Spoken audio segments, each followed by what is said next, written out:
Hello guys, இன்னைக்கு fragrant flower blooms with dignity அனிமேயோட episode 4 தான் நம்ம பார்க்க போகிறோம். ஸோ வீடியோக்குள்ளே போகிறதுக்கு முன்னாடி மறக்காமல் ஒரே ஒரு லைக்கை போட்டுருங்க. அதே மாதிரி இப்போ தான் நீங்கள் நம்ம சேனலுக்கு வரீங்கன்னா சப்ஸ்கிரைப் பண்ணிக்கோங்க. ஏன்னா அப்போ தான் ஒரு எபிசோடும் உங்களை தேடி வரும். சரி வாங்க, நம்ம டைம் மிஸ் பண்ணாமல் எப்பிக்குள்ளே போகலாம். எப்பிக்கோட ஸ்டார்டிங்லேயே நம்ம ரெண்டாரோ அவங்க சீக்கிரமாக எழுந்துக்கிறான். என்னைக்கு அவள் அப்படி சொன்னாலும் அன்னிலேருந்து என்னவோ தெரியல, நம்ம ஹீரோக்கு நாள் எல்லாமே ரொம்ப வேகமாக போகிற மாதிரி இருக்கு. அதே மாதிரி அவள் வந்து சொல்லியிருப்பான், நம்ம ரெண்டு பேரும் நம்மளோட பெஸ்ட்டை கொடுக்கலான்னு. அங்க இதே தான் ஆளு யோசிக்கிறான். காரு கூட இன்னைக்கு தான் ஸ்டடி பண்ற அந்த நாளும் கூட. இதுக்கப்புறம் அங்க ட்ரெயின்ல போகும்போதே அங்க நம்ம ஹீரோ பார்த்து யோசிக்கிறாங்க, அவன் எவ்வளோ டாலா இருக்கான்னு. அங்க நம்ம ஹீரோக்கா இன்னைக்கு வந்து நம்ம காரு கூட படிக்க போறான்ல, அதனால அவனையே அவன் பாத்துக்கிறான். இந்த ட்ரெஸ் வந்து ஓகே தானா, இது வந்து ஓகேவான்னு. போறான்ல ட்ரெயின்ல, இந்த விஷயத்த அவன் நிறைய வாட்டி பண்ணியிருக்கான். ஆனா என்னன்னு தெரியல, இன்னைக்கு பண்ற விஷயம் ரொம்ப டிஃப்ரெண்டா அவனுக்கு ஃபீல் ஆகுது. போகும்போதே அவன் வந்து யோசிக்கிறான், நான் வந்து ரொம்ப ஏர்லியா வந்துட்டேன் அப்படின்னு யோசிச்சுக்கினே போவானா. அந்த இடத்துல நம்ம காரு ஆல்ரெடி வெயிட் பண்றா. என்ன மன்னிச்சிருங்க, நான் என்ன லேட் பண்ணிட்டேன்னா, எனக்காக ரொம்ப நேரம் வெயிட் பண்ணீங்களா? உங்களை மீட் பண்ணணும்னு ரொம்ப நர்வஸா இருந்தேன், அதனால நான் கொஞ்சம் சீக்கிரமாவே வந்துட்டேன். ஐயோ என்ன மன்னிச்சிருங்க, நான் திரும்பவும் பொலைட்டா பேசின்னு இருக்கேன். நான் நர்வஸா இருந்தேன்னா அதனால தான் இப்படி ஆகுது. அதேதான் எனக்கும் அப்படிதான் ஃபீல் ஆகுது. இங்க பொலைட்டா இருக்கிறது யாருன்னு இப்ப எனக்கே டவுட் ஆகுது. இடத்துல இதுக்கப்புறம் கேஃபேக்கு அவங்க போறாங்க. டிஷ் எல்லாம் சும்மா அருமையா இருக்குமா, அதனாலேயே அவங்க அங்க வந்திருக்காங்க. ஸ்டடி பண்றதுக்கும் ரொம்ப ஒரு நல்ல ஏரியா, அதனால தான் நம்ம இங்க வந்தோம். ஃபுட்டும் ரொம்ப நல்லா இருக்கும். நான் சுத்தமா மறந்து போயிட்டேன். நான் நர்வஸா இருந்தாலும் அவளுக்கு அங்க ஃபுட்டு நான் ரொம்ப பிடிக்கும். சாப்பிடும் போது ரொம்ப ஹாப்பியாவும் இருக்கா. அதே மாதிரி எனக்கு என்ன டவுட்னா, எப்பயுமே இப்படிதானா ரொம்ப கியூட்டா? என்ன ஆச்சு ரெண்டாரோ, இந்த மாதிரி நீங்க சாப்பிடலையா? இல்ல நான் வந்து சாப்பிட்றேன். இந்த மாதிரி அவங்க சாப்பிட்டு முடிக்கிறாங்க. நம்ம படிக்க ஸ்டார்ட் பண்ணலாமா? சாப்பிட்டாச்சு, அதனால நம்ம மேக்ஸை வச்சு ஆரம்பிக்கலாம். இதுக்கு நம்ம ஹீரோ ஒத்துக்கிறான். மற்ற விஷயத்தெல்லாம் நானே பாத்துக்கிறேன்னு சொல்றான். மேக்ஸ்ல சில பல டவுட்டை சால்வ் பண்றதுக்கு அவ கிட்ட வருவாளா. அதை பார்த்தோன்னே ரெண்டு பேருக்கும் ஒரு மாதிரி இது. அப்படி அவ மன்னிப்பு கேட்கிறா. மன்னிச்சிருங்க, நான் வந்து ரொம்ப க்ளோஸா வந்துட்டேனோ. அந்த இடத்துல என்ன தெரியல, அவ மேக்ஸை பத்தி சொல்லி தந்தாலும் ஹீரோவால அதை கான்சென்ட்ரேட் பண்ண முடியல. ஏன் தெரியல, என்னோட இதயம் எதுக்கு இந்த அளவுக்கு பயங்கரமா துடிக்குது. அந்த இடத்துல மேக்ஸை சொல்லி தரும் போதே அவ ஒரு விஷயத்த கேட்கிறா. நான் உங்ககிட்ட ஒரு விஷயம் கேட்கலாமா? என்னன்னா, நீ வந்து சொன்னல நீ வந்து எப்படியாச்சும் இந்த எக்ஸாம்ல பாஸ் ஆகி ஆகணும்னு, அது எதுக்கு? அந்த ரீசனை நான் தெரிஞ்சுக்கலாமா? அது ஏன்னா நான் வந்து ஸ்போர்ட்ஸ் ஃபெஸ்டிவலுக்கு போயே ஆகணும். அப்படி நான் ஃபெயில் ஆயிட்டா அவ்வளவுதான், எனக்கு நிறையவே கிளாஸ் அவங்க வச்சிருவாங்க. அதுக்கப்புறம் என்னோட ஃப்ரெண்ட்ஸு கூட அங்க போக முடியாது. அதனால தான் நான் வந்து இப்படி பண்றேன். எனக்கு தெரியும் இது வந்து ஒரு கேவலமான ரீசன் இல்ல, உண்மையிலேயே அது வண்டர்ஃபுல்லான ரீசனா தான் இருக்கு. ஏன்னா உனக்கு என்னோட ஃப்ரெண்ட்ஸ்னா அவ்வளவு பிடிக்கும் தானே? ஆமா அப்படின்னு சொல்லலாம். எனக்கும் என்னோட ஃப்ரெண்ட்ஸ் வந்து ரொம்ப பிடிக்கும். முக்கியமா சுபாருவும் தான். ஏன்னா நாங்க ரெண்டு பேரும் சின்ன வயசுல இருந்தே ஒன்னாந்துருக்கோம். அதே மாதிரி சில பல காரணத்துக்காக அவ அடிக்கடி மிஸ் அண்டர்ஸ்டாண்ட் பண்ணிப்பா. நான் சுபாருக்கு பாஸ்ட்ல ஒரு விஷயம் நடந்திருக்கும், அதனாலேயே அவளுக்கும் அவ பசங்க கூட எல்லாம் இன்ட்ராக்டே பண்ண மாட்டா. இன்னைக்கு நீ என் கூட கால் பேசினல, அன்னைக்கும் நீ அவளை பத்தி ஜட்ஜே பண்ணல. அதனால நான் ரொம்ப சந்தோஷமான தெரியுமா? ஏன்னா நீ மத்தவங்க மாதிரி இல்ல. இவளோட வார்த்தைகளை கேட்கும் போது ஏன் தெரியல, நான் திரும்பவும் ரொம்ப சந்தோஷமா இருக்கேன். ஏதோ ஒண்ணு நம்ம ரொம்ப பேசிட்டோம்னு நினைக்கிறேன். வா நம்ம திரும்ப படிக்கலாம். இந்த மாதிரி அங்க சாயந்தரமாவது அங்க போகும்போதே, நான் வந்து இந்த அளவுக்குலாம் ஒரு பெஞ்சில உட்காந்து படிச்சதே இல்லை தெரியுமா? ஆமா ஆமா, படிக்கிறது ரொம்ப இம்பார்ட்டன்ட் தான். அதே டைம்ல நம்ம அடிக்கடி பிரேக்கையும் எடுக்கணும். அதே மாதிரி இன்னைக்கு ரொம்ப படிச்சிட்டோம்னு நினைக்கிறேன். உனக்காக நான் நோட்டையும் வச்சிருக்கேன். இதுல இம்பார்ட்டன்டான கொஸ்டின்ஸ் எல்லாத்தையும் நெக்ஸ்டா இருக்கு. இதை கேட்கிற நம்ம ஹீரோக்கு அவ்வளவு சந்தோஷம். உங்களுக்கும் படிக்கிற விஷயம்லாம் இருக்கும்ல? இல்ல பரவாயில்ல இருக்கட்டும், நான் வந்து எல்லாத்தையுமே பார்த்துப்பேன். நம்ம ரெண்டு பேரும் ஒன்னா படிக்கணும்னு டிசைட் பண்ணோம்ல. ஆனா ஏதோ ஒண்ணு ட்ரெயின் வந்துச்சுன்னு நினைக்கிறேன், நான் போறேன். அவ போக ஆரம்பிக்கிறா. அந்த இடத்துல நம்ம ஹீரோ போகும்போதே யாரோ ஒருத்தங்க அப்படியே பின்னாடி இழுக்கிறாங்க. அதுவும் சுபாரு தான். ஹேய், கொஞ்சம் கூட பேசணும், டைம் கிடைக்குமா? அங்க இதுக்கப்புறம் அவங்க வந்து ஒரு கேஃபேக்கு வராங்க. அங்க இன்னுமா ஒரு வார்த்தையும் பேசவே இல்லை. இப்ப சொன்னா நான் வந்துட்டேன், ஆனா பேசாம அவ இருக்கா. அந்த இடத்துக்கு டைரக்டா அவ பாயிண்ட்டுக்கு வரா. நீ என்ன நம்ம காரோட பாய் ஃப்ரெண்டா? இதை கேட்ட உடனே அவனுக்கு ஒரு மாதிரி ஆயிடுது. அங்க கை சொட்டுக்குமா? அவ ஹேங்கிய தரா, இந்தா. அந்த இடத்துல நம்ம ஹீரோவோட பேரையும் அவ கேக்குறா. நம்ம ஹீரோவோட பேரும் அங்க தெரியவுது. அவளோட பேரு சுபாருன்னு சொல்ல இப்பதான் நம்ம ஹீரோக்கு தெரியுது. அங்க ரூடா நடந்துக்குனால அதே பொண்ணுதான் இவனு. அதே மாதிரி அன்னைக்கு பார்த்ததை விட இவ ரொம்ப டிஃப்ரெண்டா இன்னைக்கு தெரியறான். இன்னமும் என்னோட கொஸ்டினுக்கு ஆன்சரே பண்ணல. நீ என்ன நம்ம காரோட பாய் ஃப்ரெண்டா? இல்ல அப்படி இல்ல, நான் எப்படி சொல்றது, கஸ்டமரா ஃப்ரெண்டா அப்படின்னு அவன் யோசிப்பானா. அங்க வந்து அவளே சொல்றான், அப்பனா நீ வந்து கேஷுவலா மீட் பண்ற அவ்வளவுதானே? அப்படின்னு சொல்லலாம்.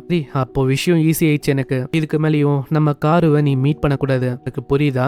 ஏன் அப்படி சொல்றீங்க? இந்த மாதிரி நான் சிதோரில இருந்து வரனால நீங்க அப்படி சொல்றீங்களா? ஆனா இது உண்மைதான். இந்த மாதிரி சிதோரியும் இந்த கியூகோ ஹைஸ்கூலும் ஒன்னாகாது அவ்வளவு சீக்கிரத்துல. சிதோரிக்கும் எனக்கும் எந்த விதமான சம்பந்தமும் இல்லல, அது உண்மைதான். இருந்தாலும் யோசி, நம்ம காருவை யாராச்சும் எங்க ஸ்கூல் ஆளுங்க பார்த்துட்டா இன்னமும் பிரச்சனை ஆகும். நான் எங்க கியூகோ ஸ்கூல்ல இருக்க அந்த டீச்சருங்களுக்கு சிதோரி ஹைஸ்கூல்னா சுத்தமா பிடிக்காது. முக்கியமா நீ வந்து அவ கூட இருக்கிற வெளியில போற அந்த விஷயம்லாம் தெரிய வந்து இருந்தா அவ்வளவுதான். எனக்கு நல்லா தெரியும் நீ வந்து ஒன்னும் கெட்ட பர்சன்லாம் இல்லன்னு. இந்த மாதிரி உன்னோட ஃப்ரெண்ட்ஸ் கூட ரூடா நான் பிஹேவ் பண்ணியிருந்தா அதுக்கும் எனக்கு மன்னிச்சிரு. ஏன் அப்படி சொல்றேன்னா இன்கேஸ் அந்த விஷயம் வந்து தெரிய வந்துட்டா அவ்வளவுதான். காரு வந்து ஸ்காலர்ஷிப் வழியா தான் இங்க வந்திருக்கா. இந்த விஷயத்தினால இன்னமும் பிரச்சனையாகும். அவளோட ஸ்காலர்ஷிப் என்ன வேணாலும் ஆகலாம். அதனால தான் நான் இப்படி சொல்றேனே. ஆமா, எதுக்காக நம்ம காருக்கு இந்த அளவுக்கு கேர் பண்ற அந்த விஷயத்த நான் தெரிஞ்சுக்கலாமா? அங்க அதுக்குள்ளேயே ஒரு பையனை ஓடி வந்து விழுவானா. 2 பேருமே தூக்குறதுக்கு போறாங்க.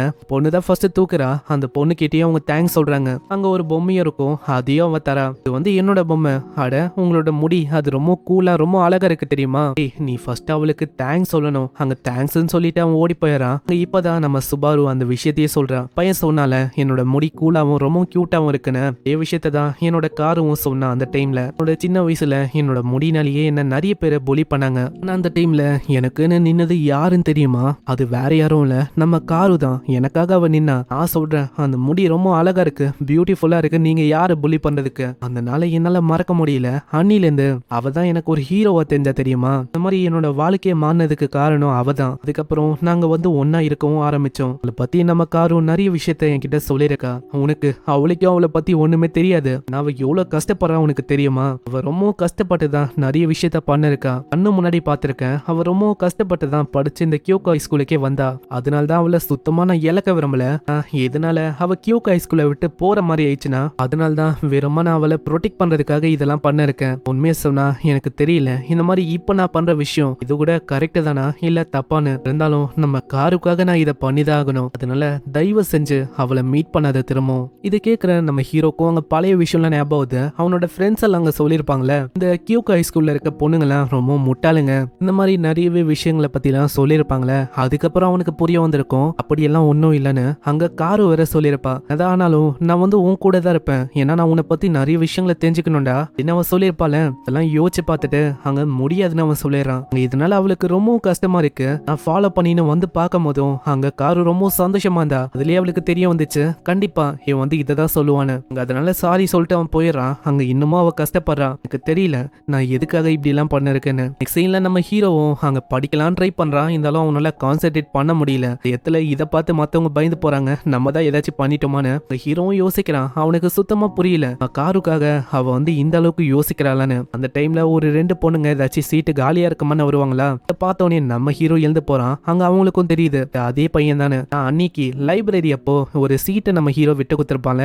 அது வந்து இவங்களுக்காக தான். அந்த விஷயத்த சொல்ல அப்புறம் தான் அவனுக்கு தெரியுது இந்த மாதிரி அது நீங்க தானா. அதுக்கு அவங்க தேங்க்ஸ் சொல்றாங்க. ரொம்ப நன்றி, அன்னைக்கு எங்களுக்கு சீட்டை விட்டு கொடுத்தனால எங்களுக்கு டைம் இல்ல தேங்க்ஸ் சொல்றதுக்கு. ஆனா இன்னைக்கு ஃபைனலா உங்களுக்கு சொல்லியாச்சு. அதே மாதிரி உங்களோட ஸ்டடிலாம் எப்படி போகுது? அவங்க பயப்படுறாங்க. இதெல்லாம் கேட்டோன்னே நல்லா போகுதுன்னு சொல்ல அப்படியே அவன் போறான். அந்த பையன் அவன் உண்மையிலேயே ரொம்ப நல்லவனா இருக்கான். ஹீரோ சுத்தமா யோசிக்கல அதுக்காக அவங்க தேங்க்ஸ் சொல்லுவாங்கன்னு. அதே மாதிரிதான் நம்ம காரும் அடிக்கடி அங்க தேங்க்ஸ் எல்லாம் சொல்லுவா. இவன் ஒரு சின்ன விஷயத்த பண்ணாலும் அங்க தேங்க்ஸ் சொல்லின்னு இருப்பா. நம்ம சுபாரு சொன்ன விஷயத்த அவன் என்ன பண்ணுவான் அவனுக்கு தெரியல. நெக்ஸ்ட் சீன்ல எக்ஸாம் ஒன்று நடந்திருக்கும். அந்த எக்ஸாம்ல இவங்க எப்படியோ பாஸ் ஆயிட்டாங்க. அங்க ஒரு பையன் ஜஸ்ட் ஒரே ஒரு நம்பர்ல பாஸ் ஆயிருப்பான். அதோட மார்க்கும் அங்க 59. அவங்க ரொம்ப ஜாலியா அங்க என்ஜாய் பண்றாங்க. ஃபைனலா நம்ம பாஸ் ஆயிட்டோன்னு. அங்க ஒரு 2 பேர் ஃபெயில் ஆயிருப்பாங்க. அதனால அவங்களுக்காகவும் அந்த ஃபெஸ்டிவல்ல ஜெயிக்கணும் அப்படின்னு சொல்றாங்க. அங்க இது வரைக்கும் நம்ம ஹீரோக்கு சந்தோஷமெல்லாம் ஃபீலே ஆனதில்ல. ஆனா இப்போ ஃபர்ஸ்ட் டைம் என்னன்னு தெரியல ரொம்ப சந்தோஷமா ஃபீல் பண்றான். இந்த விஷயத்த அங்க சொல்லலான்னு போகும்போது பழைய விஷயம் அங்க ஞாபகம் வருது. பாரு சொல்லிருப்பால நீ அவகிட்ட நெருங்காம இருக்கிறது நல்ல விஷயமா இருக்கும்னு. அதனால அவன் யோசிக்கிறான் என்ன பண்ணலான்னு. அங்க பின்னாடியே நம்ம ஹீரோவோட பெஞ்சை தள்ளி விட ஒரு நோட்டு விழும். அந்த நோட்டு அது காரு கொடுத்த அதே நோட்டு தான். அதுல ஒரு விஷயமும் போட்டிருக்கு, உன்னோட எக்ஸாம்க்கு குட் லக் பை காரு என்ன போட்டிருக்க. அங்கேயே இந்த எபிசோடையும் முடிக்கிறாங்க. பார்க்கலாம் என்ன ஆகும்னு. நம்ம ஹீரோ என்ன பேச மாட்டானா இல்ல பேசுவானா எல்லாமே நம்மளுக்கு நெக்ஸ்ட் எபிசோட்ல தான் தெரியும். அனிமே உங்களுக்கு பிடிச்சிருக்கும்னு நினைக்கிறேன். பிடிச்சிருந்தா ஒரே ஒரு லைக்கை போட்டுருங்க. அதே மாதிரி இந்த எபிசோடு எப்படி இருந்துச்சுன்னு கீழே கமெண்ட் பண்ணி சொல்லுங்க. அவங்கள நெக்ஸ்ட் எபிசோட்ல சந்திக்கிறேன். தேங்க்யூ ஃபார் வாட்சிங். சைனரா.